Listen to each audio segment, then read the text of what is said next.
স্বামী বিবেকানন্দের কিছু জ্ঞানমূলক বাণী আজ আমি আপনাদের সামনে তুলে ধরার চেষ্টা করছি। স্বামীজি বলেছেন, নিজেকে জানো, তাহলেই সমস্ত রহস্য উন্মোচিত হবে। সত্য এক, জ্ঞান এক, পথ ভিন্ন হতে পারে। অজ্ঞতা সব দুঃখের মূল, জ্ঞানই মুক্তির পথ।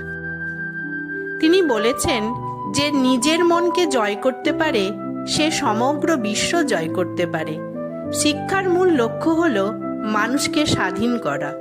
শুধু বইয়ের জ্ঞান নয়, জীবন থেকেও শিক্ষা নিতে হয়।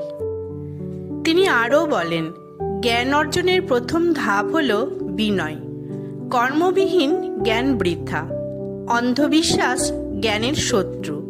নিজের মধ্যে লুকিয়ে আছে অসীম শক্তি, তাকে জাগাতে শেখো। সত্যের জন্য প্রয়োজনে একা দাঁড়াতে হবে। স্বামীজি বলেছেন, সদা শিখে যাও, শিখতে থেমো না। যে নিজেকে হারিয়ে ফেলে সে অন্যকে খুঁজে পায় না। আত্মবিশ্বাসী জ্ঞানের প্রমাণ।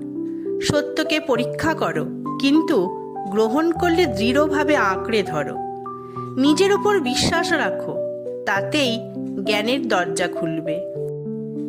তিনি বলেছেন, বড় হতে হলে বড় ভাবনা চিন্তা করো। শান্ত মনেই জ্ঞান জন্মায়।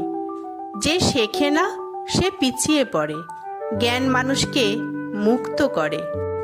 আমার ভিডিওটি আপনাদের ভালো লাগলে অবশ্যই একটি কমেন্ট করে জানাবেন, আর আপনাদের ভালোবাসা দিয়ে আমার পাশেই থাকবেন। ধন্যবাদ।